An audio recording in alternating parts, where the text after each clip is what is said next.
starts off with like a gender aptitude test to see how much you know about gender. And like depending on how you answer the questions, one of the like results you might get is that you end up as James T. Kirk. Oh my God, I've always wanted to meet you.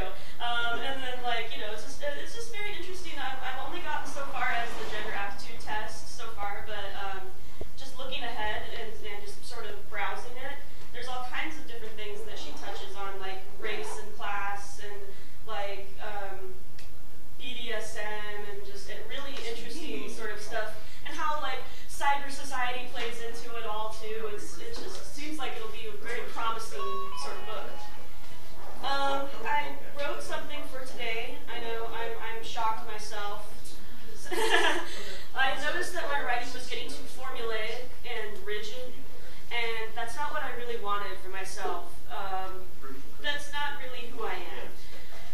And I want to preface this by saying that my mom really wanted me to incorporate some part in here where I call her a bitch. And I was like, well, you know, if you really want that and you're totally okay with that, I can certainly pull this off. Unfortunately, it looks really bad because she's not here today because she had work. Oh my God, she was going to be here today to laugh at said part. And so it looks kind of awkward and pretentious, but... Because you don't really feel that way about your mother, right? No, well, you know, sorry. But you can ask her, you know, next time you see her, did you know that Heath wrote this poem where, you know, and then, yeah, she'll be like, yeah, I know, and I'm so sad I missed it. There you go. So here I go. It's called Huffing Hormones. These words are my life, my energy, my strife. Shifting through my body, rolling down and out like a landslide. A release comes in the form of verbal orgasm when my mind can no longer shut the trap door of my thoughts. I slowly breathe in. My unstoppable libido races me at a track that is endless and circular.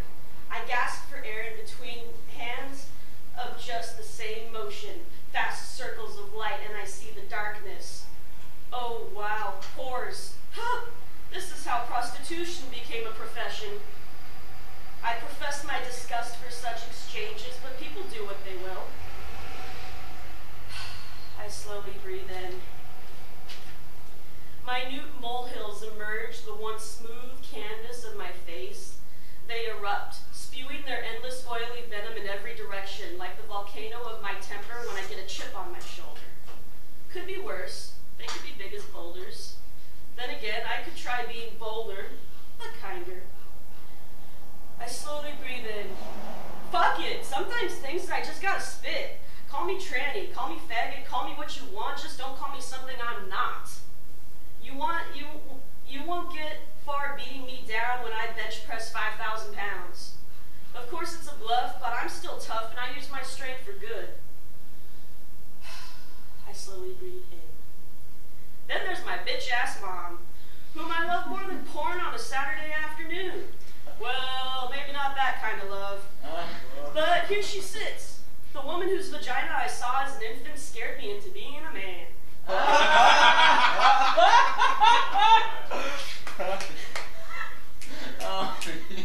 Happily introducing herself as an ally. Universe forbid someone thinks her a lesbian, whoa. Talking about throwaways, but still, she's me. And yet,